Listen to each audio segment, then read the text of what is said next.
Lynn and Vinny for asking me to deliver this evening. And I suppose for me, I've had experience. I think I've delivered on this before last year, and have experience of coaching Gaelic4Mothers&Others. And I suppose with the Blitz last weekend, it's brilliant. I suppose to kind of follow on from this, the coverage on social media was brilliant. I suppose first of all to introduce myself. So if I was at one of these, the first thing I would always want to know was, who's your one, what's you going to speak about. So my name is Bernie Durkin. I'm from Cocock in Kildare. So I am a primary school teacher and I'm an accredited sports psychologist with Sport Ireland. Currently, my role in my club is I'm a player manager of my club senior team. I coach in the school that I teach in. I have experience of playing and coaching at county level. And probably something that I recently did that was absolutely brilliant was the LGFA Learn to Lead program. So if you see any coverage of that on social media, definitely click into it. It's a brilliant program, and if you get the opportunity to apply in the future, definitely think about that.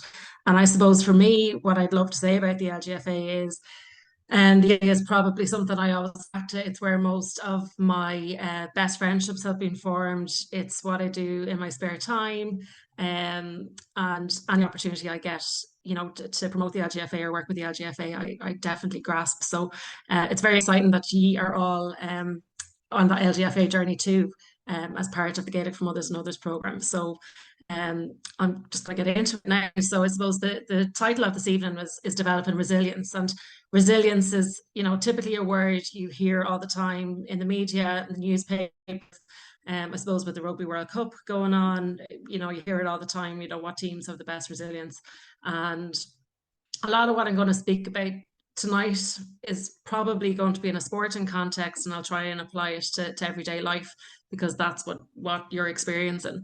And we hear a lot about this on social media and Instagram, developing resilience, and people don't really understand what it is. And when I go and work with groups and athletes individually, and talk about, sports psychology and what it is, the first thing I always say to people is, I'm not going to teach you anything you don't already know. You're going to use skills that you already have. You just mightn't be using them to the best of your ability. And that's what developing resilience is the mental and behavioral process to promote, personal resources and protect oneself from the negative effects of adverse events. And if you break that down into simple language, what is it? It's using your personal qualities to withstand, pressure from outside.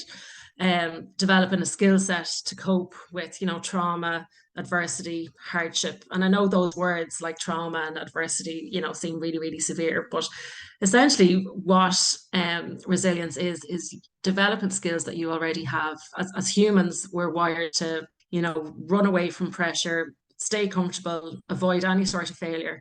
And when you are opening yourself up to developing your personal resilience, what you're being asked to do is, walk towards the thing that scares you the most, or walk towards, and embrace the thing that you're most afraid of. And, that takes a lot of, overcoming fears, and, using skills like, breathing, different things like that I'll talk about a little bit. But developing resilience is something that we all have the potential to do. It's just if we decide we're going to do it or not. So what is the reality, I suppose, as people? And I always say that to people. I know, you go out once or twice a week and you train for Gaelic4Mothers&Others, but the reality is you have a whole lot else going on in your life. So we're all people before we're footballers. We're all, you're a person before you're a worker, you're a person before whatever it is that you identify with in your life. So as people, we all have stuff going on that's not part of everyday living. So when I was sitting down to prepare this, my close friends and the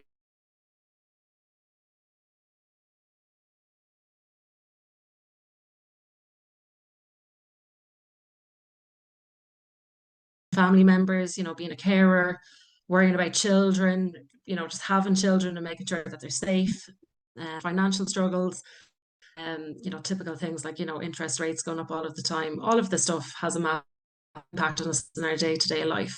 Our relationships, so whether that be with, friends, family, or personal relationships, infertility, friendships, all of these things are things that, we all know somebody that's dealing with one or more of these things. So the reality is that, most of you can take a box with one of these and be like, yeah, that's happening to me at the minute, or, I'm worried about this, or, there's something going on at work that's affecting me, or there's a friendship I've had that's broken down. Um, so just want you to take 2 minutes to write down an example of a setback you've previously encountered or you're, currently encountering. Um, so I'm just trying to off my head, I suppose, some examples above. This is personal to you. You're not going to share it later on. This is just you taking some time for you to, become aware of, there's one thing going on in your life that you feel is, have an impact everywhere else. So just take 2 minutes to write down something, and I'll stay quiet for 2 minutes, which will be hard for me to do, but just take 2 minutes to grab a piece of paper and a pen and just sit down and take some time for yourself. So I'm going to actually just time this here now. And after 2 minutes, we'll move on to the next part.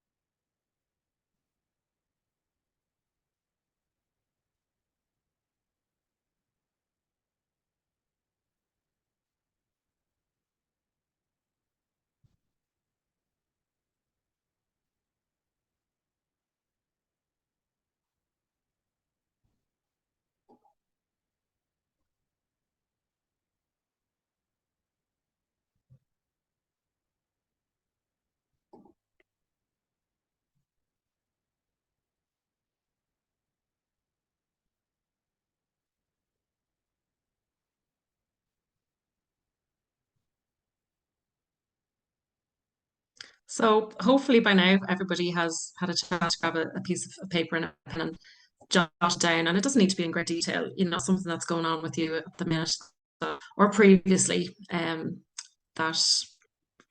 just an example of a setback, because we're going to do something a little bit later on that you refer back to this. So when we talk about setbacks, setbacks can be viewed. First is, something happens to you, you become annoyed, you feel stuck, you feel sorry for yourself, you're stuck in the fog, you can't see a way out, and you don't have the skills, or you can't find it within yourself, to seek the help that you need to come up with a solution. The second, viewpoint is that, a setback has happened to you. How are you going to might approach it as an opportunity to learn and develop skills that you didn't realize you had? And, I think when we think about, leadership in women, and I'm saying this, I was at a webinar last night from the LGFA Learn to Lead program, and there was a lady speaking, Sinead Crowther, and she shared her story with us. And just from her experience, was having a really, really difficult time. And instead of, staying in that difficult time and not moving through her life, she realized that she needed, to get up, develop some resilience, use some skills that she had, and go out. And she set up a new business, designed a new product, and is doing exceptionally well for herself now. So just when I see this here now, she's the first person that popped into my head. So it's really, really important that, in terms of developing resilience, that you become aware of the type of person that you are and what your go-to response is. So do you typically, get really annoyed, feel sorry for yourself, you don't want help from anybody, you stay stuck? Or do you have the opposite viewpoint? And it's not necessarily the opposite viewpoint, but do you use a different approach? Do you use what's happened to you as an opportunity to learn, develop new skills, push yourself outside of your comfort zone, and, embrace that thing that's holding you back, or embrace that what's just happened to you, and decide, right, I need to look at this from a solution focused approach. What can I do here to make things better for myself? And like I said a second ago, it's really important for you, as a starting point, to realize what type of person you are, what's your typical response, and what you go to. And it's really, really important that you develop your awareness around that, because if you don't know what type of person you are, it's really hard to find a starting point. This next picture I'm going to show you, sharing this with the teams that I work with, because it can be used not just in a sporting context, but in a real life context. So as humans, we tend to typically spend a lot of our time thinking about things that have happened in the past. We can't go back in time. We're not time travelers. We can't change anything that's happened in the past. Uh, and if we're not thinking about the past, we're trying to be fortune tellers and predict what's going to happen in the future. What's going to happen at the weekend. This has happened to me. What might happen? So it might be um, that a relationship has broken down. You're thinking about, all the time, the good times you had in the past, how great it was. The relationship mightn't have been that healthy. You're thinking about the future and thinking maybe, oh, I'm going to be alone forever, and this is the way it's going to happen. How should you approach this? So you're trying to be a time traveler going back in time. You're trying to be a fortune teller going trying to predict what's going to happen in the future, where the reality is the only place where your mind and body align, where your body can do what your mind wants it to do, is in the present moment. And sometimes when I show people this illustration, it kind of is a light bulb moment for them, and they realize, hold on a second, why am I spending so much time in the past, in the present, when I can't control that? The only place I can control is the here and the now, the present moment, and what you're doing right now. And I think, even drawing people's awareness to this fact, and everybody knows this, helps people realize, is what I'm thinking something I can control? Yes or no? Yes, great, move on with it, go forward. If you can't control what you're thinking, so if you're stuck in the past or trying to predict the future, not helpful, stop it and move on. Um, so typically, the first question I say to people is, what are you thinking about? Right, last list. What are the things about the situation we can control, and what are the things we can't control? All the stuff I put up here is related, and I suppose if you think about this in terms of Gaelic4Mothers&Others, I know a common thing with women who join, Gaelic4Mothers&Others is they're brave enough to go to training, and they're training for a few weeks, and next thing there might be a match, and people are a little bit on the fence about whether they're brave enough to participate in a match or not. So what are the things you can control? So you can control your focus and your concentration. You can control your work rate, how much effort you're going to put into it. You can control your energy, your mindset, so the way that you're thinking. You're the only person that has control over it. Your preparation, nutrition, your mood, your attitude towards it. So it might be, yes, I'm nervous, but I'm ready to embrace a challenge, and how you respond to it. Things we typically spend a lot of time worrying about are things we can't control. So in terms of a sporting context, it might be we can't control the weather, can't control a referee. We and I suppose the next one is something that doesn't just relate to sport, it relates to life as well. So whether it's just, your day-to-day life, the road you live on, and your neighbors, the people you work with, other parents that you might see, your friendship circles. We as women spend a lot of time thinking about the opinions, and the opinions of other people, and what they potentially might be saying about us. And if I could say one thing to you tonight, it is we have no control over what other people do. We have no control over what other people think. So is it the best use of your time and your energy to worry about what other people are saying and thinking? Because you can't control any of that. Um, and people are going to say what they want to say, and the reality is, and I know if I base this on my own personal experience, I spend so much time worrying about myself and what I'm going to do. I don't give a second thought to anybody else, or I don't care what other people are doing. I don't care if somebody else can't solo a ball, or can't kick a ball properly. I'm worrying about myself and what I want to do. So um this is just a list of things that you can control, and you can't control. If you can control or influence it, great, do something about it. Um, I had a phone call earlier on with a girl I'm working with for a team, and she's been, playing sport all season long. She's had 2 weeks off in the last year, and she's returning to university. And like there was a thing hanging over, and she was like, "How am I going to tell my manager that I just want a break from football for 3 or 4 weeks?" And she said, "Maybe I'll ring him in 2 or 3 weeks when club season is over." And I said to her, I said, well, that's something you can control, and you can control that and sort that out today. So I'd pick up the phone, make that phone call, and just say, listen, I'm just going to take 2 or 3 weeks off while my club season is still on, and then I'll be back to university training. And her reply back to me was like, oh my God, I hadn't thought about that. In my head, I was thinking, writing. And then I'll deal with university football, where she could pick up that phone today, inform those people of her choice, and then everybody's on the same page. And I think a lot of people, and I know from, dealing with teams and speaking with women and working with a lot of women, that we often put things we don't want to do on the long finger and, leave it 3 or 4 days before we act on it. So what I would always say is sit down, write a list, put the hardest thing that you have to do first, and make sure that that's the first thing you do the next morning that you get up, and then it's done. And it takes a lot of pressure off everything else. If you have no control or influence over something, let it go. Don't spend your time or energy on it. So, typical example, what I just spoke about a few seconds ago. If you're worried about what other people are saying or what about you, or you have no control or influence over that, just park it and let it go. So just moving on then again, second task, I'm going to give you a couple of minutes to do this. So just referring to the setback you wrote about earlier, think about these following questions. So you've done the first part, what is the setback, or what's the change in your life?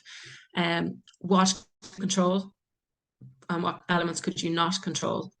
Number 4 here is something I think is really, really important, because I think when we're going through something, a lot of us tend to want to do it by ourselves, when in reality, there's lots of people in our life around us that we need, to support us. So whether it be your partner, whether it be a friendship network you have, whether it be somebody you can trust, that you can speak to and ask for their advice, somebody that might have experienced something, that you could go and ask for help. And I think that's a really, really important thing in terms of developing resilience, is knowing the people you can, or recognizing, and writing down the people you can write to, who you can trust, and that they will support you and do everything they can do to support you in whatever journey it is that you were going to go on.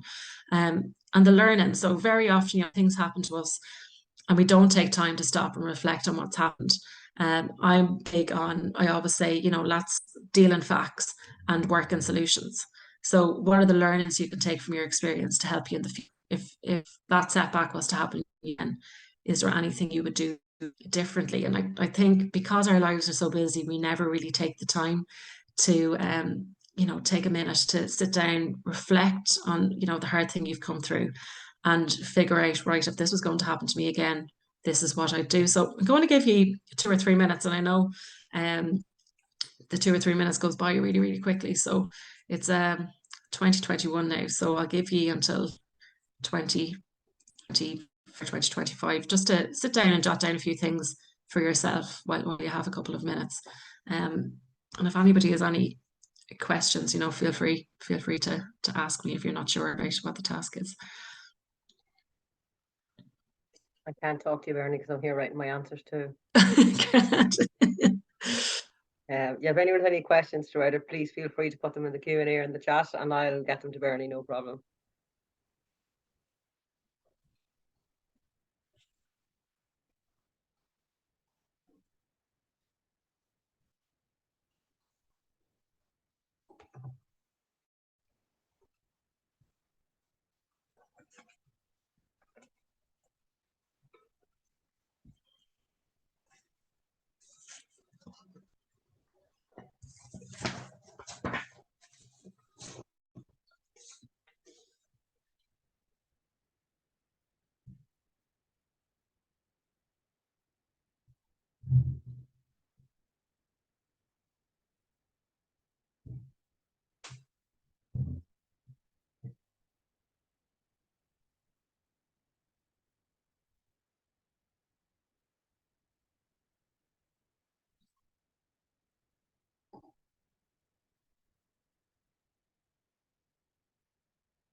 And I know sometimes people struggle a lot with, the things they can control and can't control. But what I'd say to you about this tonight is, I know this has been recorded, so you'll probably be able to view it. It's something you can come back to. But the key thing about tonight, I think, is to even just write down, the 2 or 3 people that can be your support network, and reach out and help. I think, I'll give you another minute or so, but write down those 2 or 3 people that you can reach out to help you with your journey.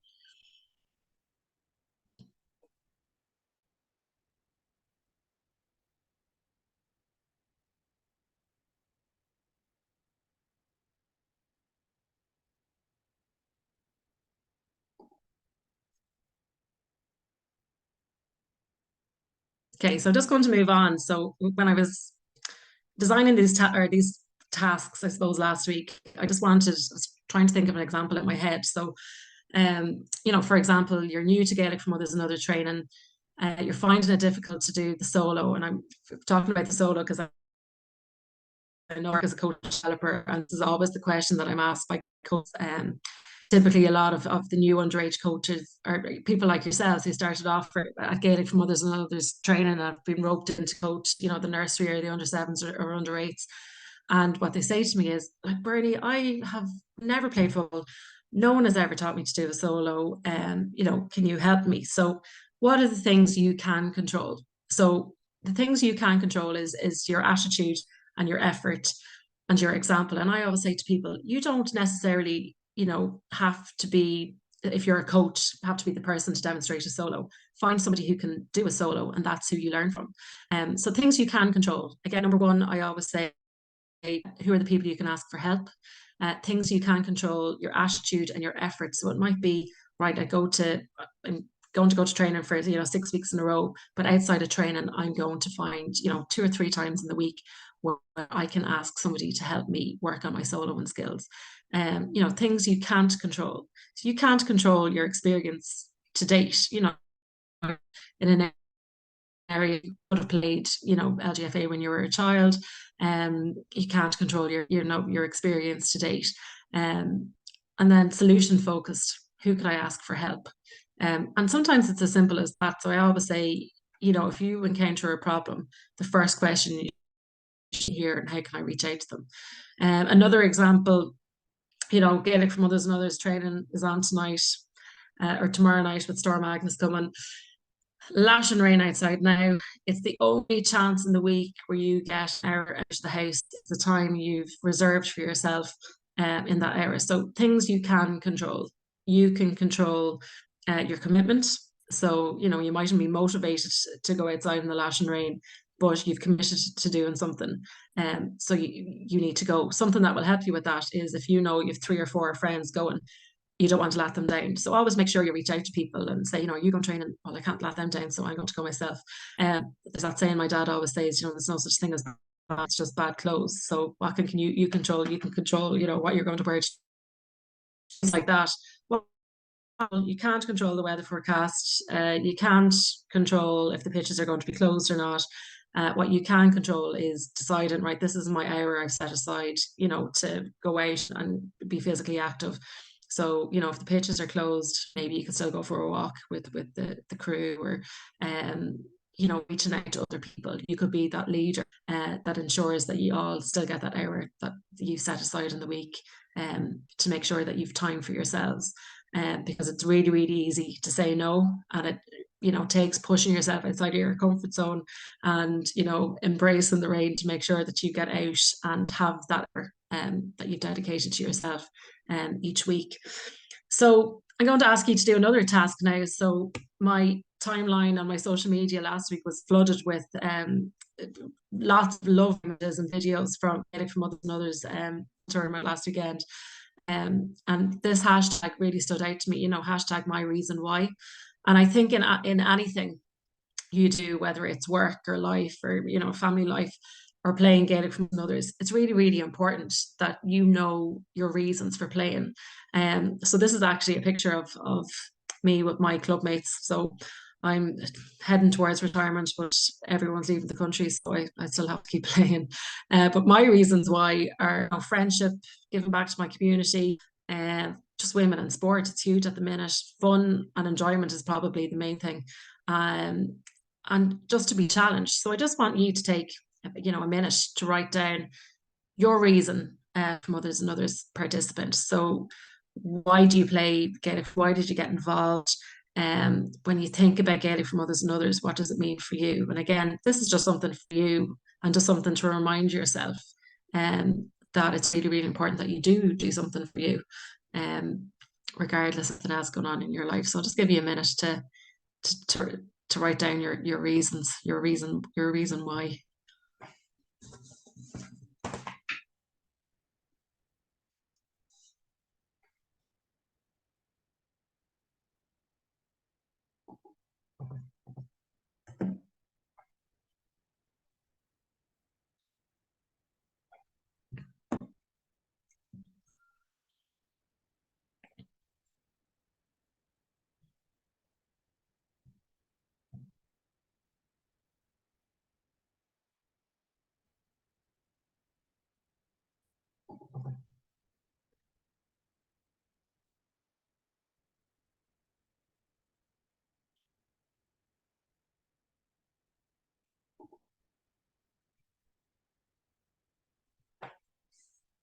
Okay, so I'm going to spend the next part, I suppose, really kind of delving into skills you can use to build resilience. A lot of it is centered around, the way that you talk to yourself. And if you were to do one thing, I'd say for the next 2 or 3 weeks is just begin to develop your awareness of the way that you speak to yourself in certain situations.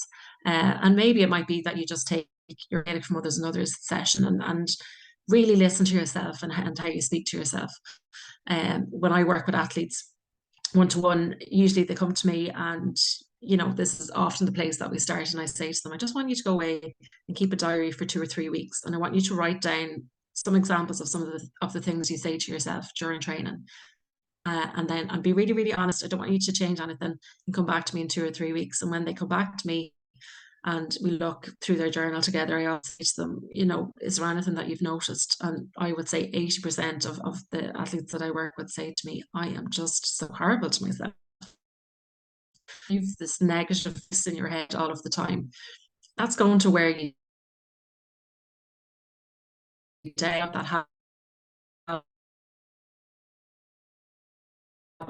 It will take into control the self. And the start of that again is just developing your awareness around how you speak to yourself. What's that voice in your shoulder saying? I've referenced this before, but I'm big on, dealing in facts. And one thing I say to a lot of people I work with is, thoughts are not facts. Just because you think something does not mean it's true. Where is the evidence? And they're the first questions I would ask myself. If you hear something, or something going on, or there's a situation going on, get it from others, and know something else going on in your life, I'd say, right, get a piece of paper, sit down and write down the facts and the evidence, because very often we can get caught up in such a whirlwind that we build things up in our head. And actually, when we look at the situation, lots of the stuff that we think isn't true or is not happening, or you've no evidence to back that up. So that's something that's really, really important. Working in solutions is brilliant. And I think sometimes as women, we're great for pointing out problems, but not so great to figure out solutions. So, if you identify a problem, I always say to people, well, what would fix this? Or can you think of something that um, and I think a lot of us, and on our, your experiences of growing up, and your experience as a child and as a teenager and then going into adulthood. And a lot of us are really, really afraid to make mistakes. We have this vision that we need to be perfect and everything needs to be perfect. And, as a teacher and as a coach, I always say to the kids that I teach, well, if you didn't make mistakes, I would have a job. And, same with training, it doesn't matter if it's kids or adults. Why do we have coaches? Because it's a natural thing. People are going to make mistakes and just need a little bit of guidance to get better, or to identify their mistakes and find a solution, so that, it doesn't happen again.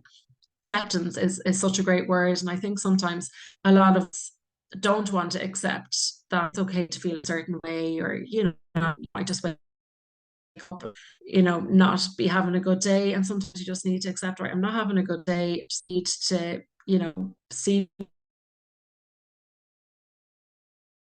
on Netflix. I need to accept, right, just having a bad day, see it through, go to bed tonight and wake up tomorrow, and hopefully drive on. And this is a question I always say to people, like, would you talk to your best friend the way that you talk to yourself?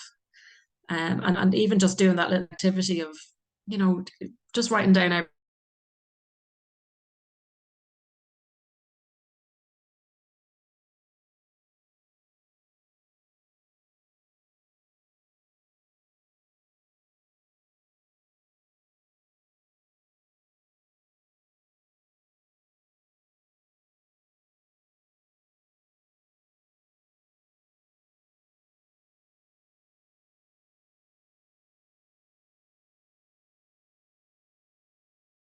to do things. We need to do things that push us out of our comfort zone. So just a little strategy to you, I suppose, with developing resilience. And I call this the 3 C's. So the first thing is catch what you're thinking. So um I hope you like these little penguins that I found here, but situations or events don't make you feel a certain way. Your thoughts make you feel. So you have control. You're the only person that can control what you're saying, and what you're saying to yourself has it has an impact on the way that you're feeling. But you can control what it is that you're saying to yourself. But the first step in that is developing your awareness. So just catching what you're thinking. So an example I've just put in here, I'm not good enough to take part in a football match yet. This is an example I referred to earlier on. So challenge your thought then. So are your thoughts, helpful? What are the facts here? Remember what I said before, dealing on facts and working in solutions. So what are the facts? So the facts are you've been training for 6 weeks. You have taken part in, some games at your Gaelic4Mothers&Others training, and you've come out absolutely fine. You have, your coach has set you the challenge of maybe in this game, I want you to kick the ball 2 times, and you've done that twice. That's or your confidence comes from building evidence. So you can say to yourself, right, well, I've done this twice in matches. I've played, a 10-minute match at training, and I was able to kick the ball twice. So I need to push myself now outside of my comfort zone and move to the next step. Again, are your thoughts based on facts? Thoughts are not facts. Work and solutions. Solution is, right, the evidence says that, I have the skills to take part in a match. I just need to push myself out of my comfort zone and do it. So the third step then is just change the way that you're thinking. So instead of thinking, I'm not good enough to take part in a football match yet, change the way you're thinking. So we call this reframing your thoughts. So, I've worked hard and been committed over the past few weeks. I'm going to challenge myself to be brave enough to take part, and maybe even, give yourself a little challenge. So it might be right, I'm going to get, two kicks in this game. And then, you could take that off and say, right, I achieved my goal, and then move on to the next game. So it's a really useful, I suppose, strategy you can use, not just in terms of your Gaelic4Mothers&Others life, but, in all aspects of life. So catch it, challenge it, change it. So that's one strategy you can use in terms of developing resilience. What I would say again is, I think, lots of people, when they're talking about resilience, just want, a quick fix. And it's not about a quick fix.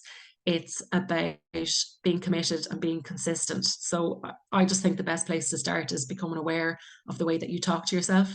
And our daily mindset has the biggest impact on our performance. Just here on the right-hand side, I just have a diagram up here. This is based on the work of Carol Dweck. So she talks about, somebody who has a fixed mindset and a growth mindset. And you're neither one or the other. And you can, have a growth mindset in some aspects of your life and a fixed mindset in other aspects of your life. But I just put it up here because sometimes I think it's useful to just kind of read through it and think, oh yeah, this is what I think I fit into in career, in terms of my working career. So, if you have a fixed mindset, you think that, you're born a certain way and this is just the way it is. So, you tend to avoid challenges, ignore criticism, don't put in as much effort because you don't think you're going to succeed. You kind of have this approach of, why should I bother? You can either do this or you can't, threatened by the success of others. Whereas the growth mindset is very much the opposite, so you can work on things and develop things, and you look to others to be inspired, and you look to others for help. And I suppose really in terms of developing resilience, you want to adopt a growth mindset, so that you can learn from others. So little things like persistent through setbacks, asking for help. You want to keep learning, you want to find out more, you take on board feedback from others, and you try and use that in your approach to to get better at different things. So just in terms of other coping skills you can use, and these are things that I typically do. So very often, I suppose we've lots of stuff going on between work and kids and, other responsibilities we have, caring for family members, relationships, friendships, all of that kind of thing. So things and strategies I find really helpful. So the first one here is called a brain dump. And that's really, really basic. It's a pencil or a pen and a piece of paper, and you literally just write down everything that you have in your head, all those thoughts you have in your head. And sometimes I find when you write it down and read back through it, you can kind of identify, right, well, these are the facts. This is stuff I just think, but there's no basis, or there's no facts behind this. Another thing to do is just, write down the things that you're saying to yourself. And even if it's just 3 columns, and say, right, catch what I'm thinking, challenge it, change it. So again, that's the 3 C's. So that's the penguin diagram we referred to a little while ago.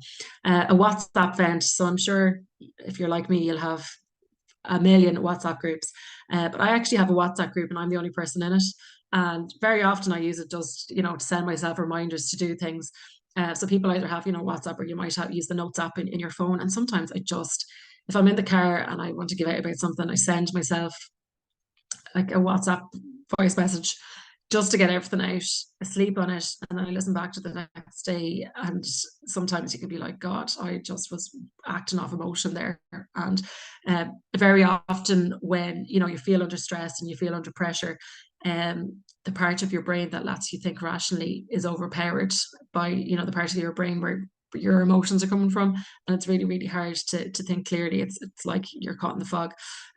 So sometimes just sleeping on it and listening back to it the next day can kind of help you gain your rational thinking back, and you can think through the problem. And I suppose that's actually something I should have spoken about earlier. Very often when we feel under threat or under pressure, or a little bit stressed about something, um, our body's typical go-to response is to go to that fight or flight response. So when the fight or flight response kicks in, hormones are pumping around your body. So you have like adrenaline, you have cortisol. And typically what happens to your body is your heart rate increases, your breathing rate increases, and your muscles get really, really tense. And that's a completely normal human response. It's fight or flight. But when that happens, um, a useful strategy to use if you find yourself in that situation is just to focus on your breathing. So, breathing in for 4 seconds, breathing out for 4 seconds, becoming aware of any tension you have. And even just by focusing on your breathing, the way your brain works, you can only think about one thing at a time.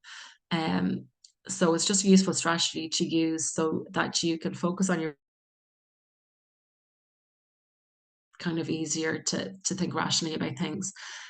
Goal setting. So again, I suppose if anyone has done, junior cert business, or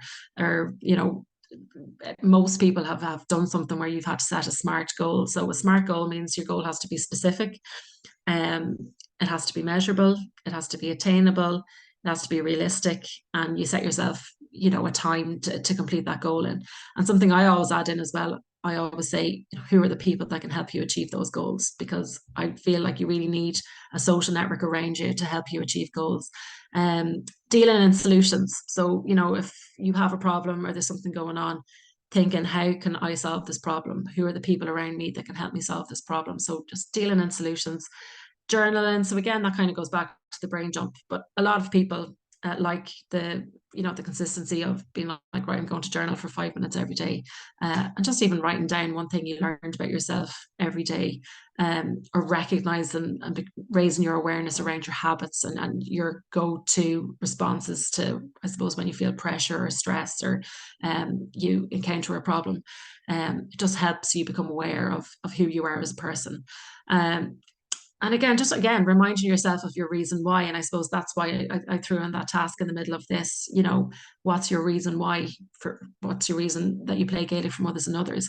What's your reason for doing all the things that you're currently doing? Sometimes you just need to take 5 minutes for yourself to sit down and remind yourself, this is why I'm doing this. So just, I suppose, to summarize, and I suppose my aim for tonight was to chat a little bit about resilience. So again, what is resilience? So again, it's using skills you already have and just developing them to help you overcome problems, or to help you, embrace a challenge of something that's standing in your way. And it's effectively using the support network around you. It is encouraging yourself to move out of your comfort zone. It is using things like, recognizing the way that you talk to yourself so that you challenge those thoughts and deal in facts.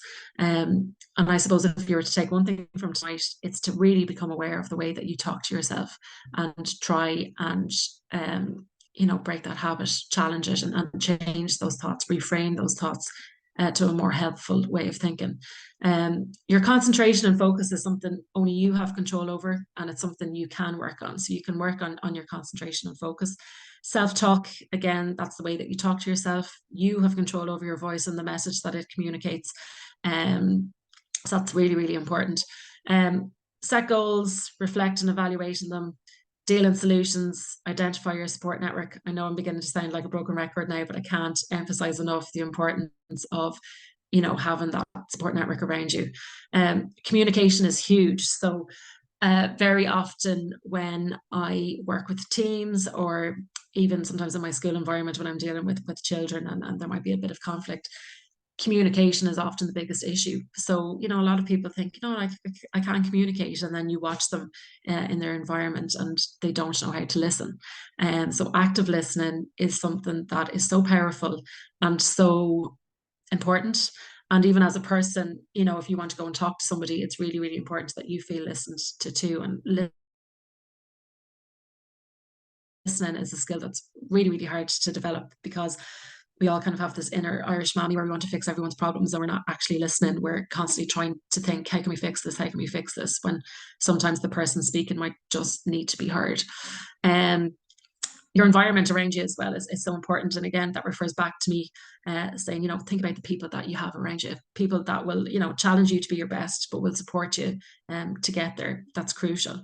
And then just in terms of being a Gaelic4Mothers&Others teammate, you know, how can you support, you know, the other women that you're playing with? And Brene Brown, you know, she's a great woman, and she speaks about the power of connection. And connection is the energy that exists between people when they feel seen, heard, and valued. And again, that goes back to the little piece I spoke about there. You know, being heard is a skill, and actively listening to people is a skill. So it just means, you know, maintaining eye contact, you know, giving a little nod of reassurance that you're listening, and not feeling the need to jump in and offer a solution or give your advice, or you know, lots of people love being like, oh, that happened to me too, wait till I tell you my story. And next thing, you're telling your story when it's the other person who wanted their story to be heard. It's really important as well to establish boundaries. So you all know, you'll all have, you know, friendship groups where you have somebody who's maybe an oversharer, or somebody who doesn't, you know, let a whole lot out. And sometimes it's about you know, you're going to training to just train, and it's your time out of the house, and it can be the time where you laugh and you joke, and you don't necessarily need to be bringing, you know, your problems and telling everybody, but just finding a secure network where you feel somebody's going to listen to you, or knowing that there's somebody there that you feel might support you, but recognizing as well that if you don't have the tools or the time at that time, that you just say, I've listened to you, I really want to support you, but at this minute I don't have the time. Social support, respect, active, it's hugely important. And I suppose in terms of Gaelic4Mothers&Others, it really, I suppose that, like, I know I keep going on about the coverage from on social media, but it really encapsulated, you know, the connection that's there.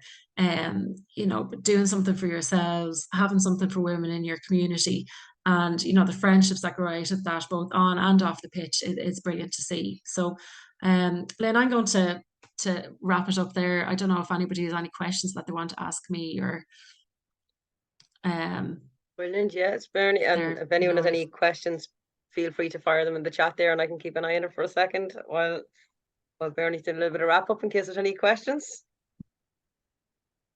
And thanks a million, Bernie. I know I've been flattered here taking notes and writing my own little things.